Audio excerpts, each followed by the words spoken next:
नमस्कार, मैं संजीव वशिष्ठ आपका स्वागत करता हूं अपने आज का topic I will, I can, I must. यानी कि हम कुछ भी काम जो हम अपने मन में सोचते हैं वो हम कर सकते हैं और हमें करना ही चाहिए और हम कर सकते हैं। I can, I will, I must by Sanjeev Vashishtha.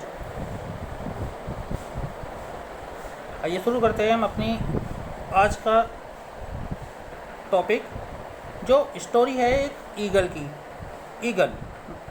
Eagle जो है, आपने नाम सुना होगा। ईगल एक पक्षी होता है जो एक सबसे ताकतवर और स्ट्रॉन्ग पक्षी होता है।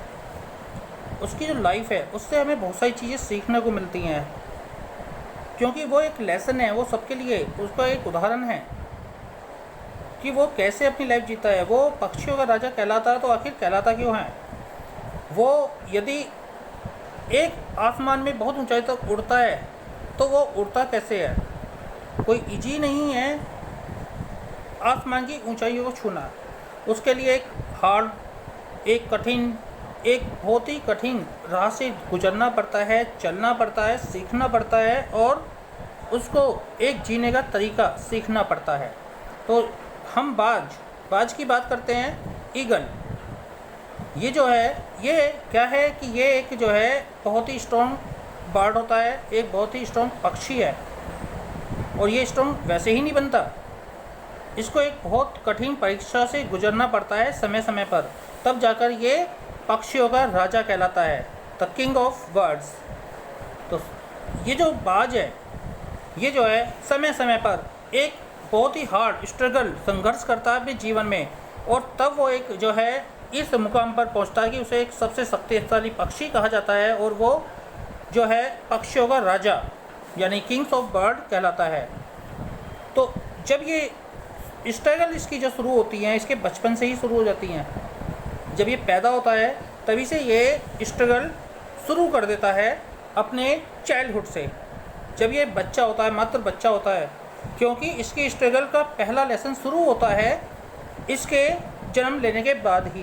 क्योंकि जो बेबी बाज होता है ना, ईगल होता है, उसकी माँ कभी भी उसकी चोंच में दाना नहीं डालती। जैसे बाकी पक्षी होते हैं ना, वो क्या करते हैं कि अपने बच्चे के लिया और उसकी चोंच में खाना डाला। वो उसको शुरू से ही कमज़ोर बनाते हैं कि वो अपने आप अपनी चोंच से अपना दाना, अपना खाना जो है वो भी नहीं उठा सकता। जबकि बाज जो माँ होती है वो होती क्या है, वो अपने बच्चे के पास में मुंह में, चोंच में दाना ना डालकर उसके आसपास में दाना डालती है। जो भी कीड़े या कुछ भी लेके आती है फूड उसके लिए, वो पास में डालती है, और उस बच्चे को खुद उठकर अब गिरते पड़ते वहाँ तक पहुँचना होता है और वो खाना होता है। यानी कि उसकी स्ट्रगल उसके जन्म होने के साथ ही शुरू हो जाती है।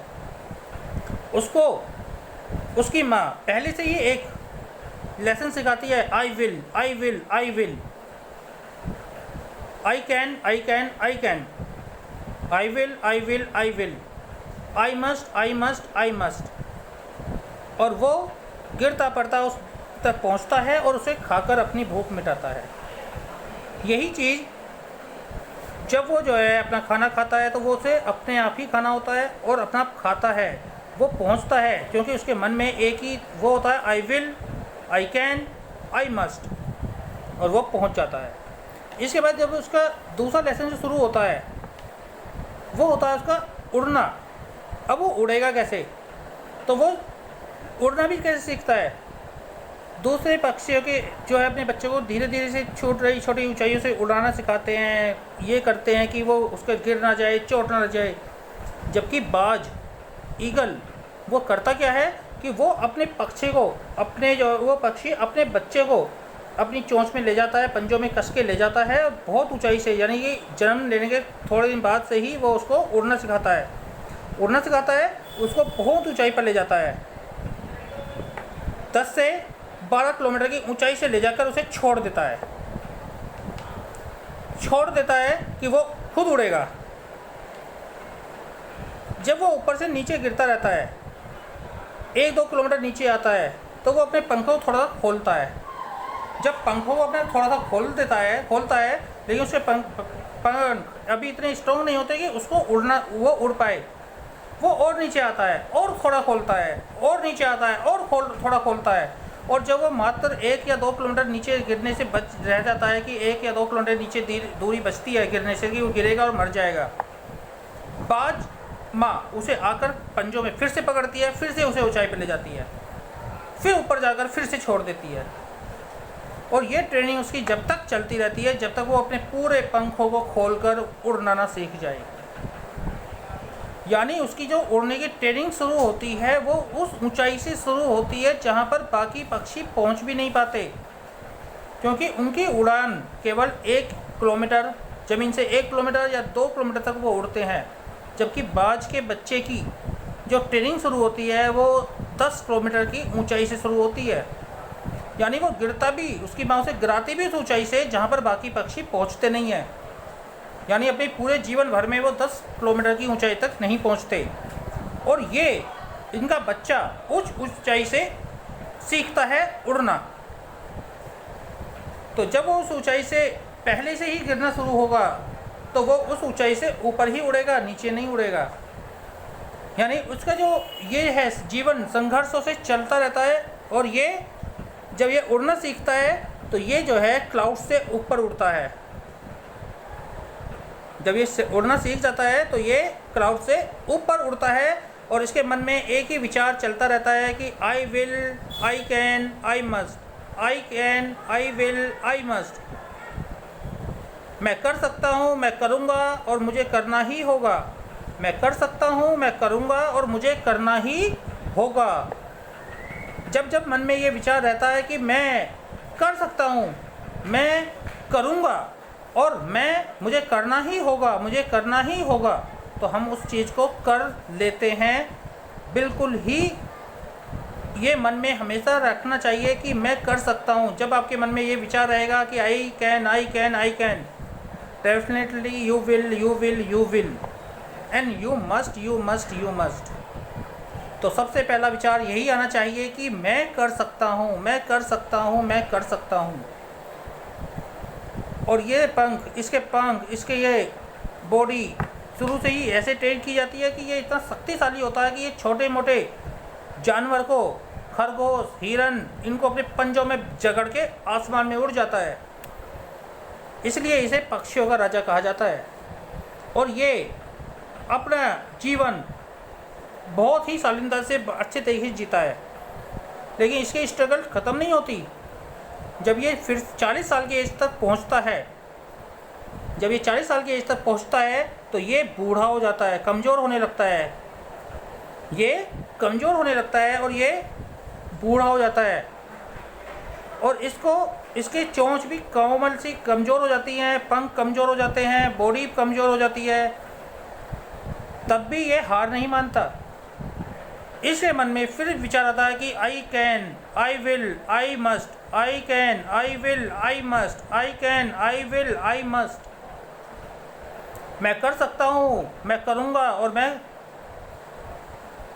करूँगा ही। जब ये ऐसा मन में विचार आता है तो ये क्या करता है कि ये पहाड़ियों पर चला जाता है। ये पक्षी पहाड़ियों पर चला जाता है और ये जो है अपनी कमज़ोरी को छुपाने की जगह उसका हल ढूंढने जाता है और दूर पहाड़ियों पर चला जाता है। जब ये वहाँ पहुँचता है तो ये करता क्या है, ये फिर से जो है अपनी स्ट्रगल शुरू कर देता है जब तक वो जीत नहीं जाता। जैसे ये अपनी चोंच को पहाड़ों पर, पत्थरों पर मारना शुरू कर देता है। उसे इतना मारता है कि जब तक वो टूट ना जाए। इसमें इसको बहुत दर्द होता है, बहुत ही दर्द होता है। चोंच भी जो होती है टूटती है और उसमें से ब्लड भी आता है। दूसरा काम, इसके पंख कमज़ोर हो जाते हैं तो ये अपने पंखों को अपने आप ही उसे नोच कर, तोड़ कर फेंकता है। यानी वो इतना असहनीय दर्द होता है कि उसको ये सहन करता है। अपनी चोंच को खुद तोड़ता है, अपने नाखूनों को, जिससे इसकी पकड़ पक्षी उस पर आती है जानवरों पर, वो नाखून भी एज के साथ कमज़ोर पड़ जाते हैं। तो ये उन नाखूनों को भी अपने तोड़ के मुंह से, चोंच से तोड़ के फेंकता है। लहूलुहान हो जाता है लेकिन दर्द नहीं छोड़ता। दर्द में भी ये अपने स्ट्रगल करता रहता है, सारे पंखों निचोड़ के फेंकता है, सारे जो नखूनों को अपने खींच खींच कर तोड़ देता है, अपनी चोंच को तोड़ देता है, और वो असहनीय दर्द को सहन करता है, स्ट्रगल करता है, क्योंकि इसके मन में एक ही विचार होता है कि I will, I can, I must, I can, I will, I must, मैं कर सकता हूँ, मैं करूँगा और मैं कर के ही रहूँगा। ये स्ट्रगल करता रहता है। फिर कुछ समय बाद क्या होता है, जब ये पूरी तरह से इसके पंख भी टूट जाते हैं, इसके चोंच भी ये तोड़ लेता है और अपना जो है नखून तक, पंजे जो के पंजों के नखून होते हैं उनको भी तोड़ तोड़ के फेंक देता है, तो होता क्या है, कुछ समय बाद, कुछ समय बीतता है, वो नई चोंच आनी शुरू होती है, नए नखून आने शुरू होते हैं, नए पंख आने शुरू होते हैं, और ये पहले की तरह स्ट्रॉन्ग पंख लेकर सामने आता है। नई चोंच आती है जो पहले से बहुत ताकतवर होती है, नए पंख आते हैं जो पहले से और ज़्यादा स्ट्रॉन्ग होते हैं, नए नाखून आते हैं जो पकड़ के लिए और ज़्यादा मजबूत होते हैं, और ये पहले की तरह फिर से एक स्ट्रॉन्ग पक्षी बन जाता है। तभी ये पक्षियों का राजा कहलाता है, और ये फिर से एक नई उमंग के साथ फिर से आसमान में उड़ता है और चला जाता है आसमान में, फिर से अपने शिकार के लिए दूर आसमान में उड़ता है, हवा से ऊपर उड़ता है, फिर से उड़ता है, फिर से अपनी पकड़ करता है, और यकीन मानो ये अगले 40 साल फिर से राज करता है, क्योंकि इसके मन में सिर्फ एक ही अभिलाषा थी, एक ही इसकी इच्छा रहती है कि मैं कर सकता हूँ, मैं करूँगा और मुझे करना ही होगा। यदि मुझे सरवाइव करना है तो मुझे करना ही होगा, मुझे करना ही होगा। तो हम, जब एक पक्षी इतना संघर्ष कर सकता है तो क्या हम नहीं कर सकते? हमको जो पाना है हम उसको पा सकते हैं,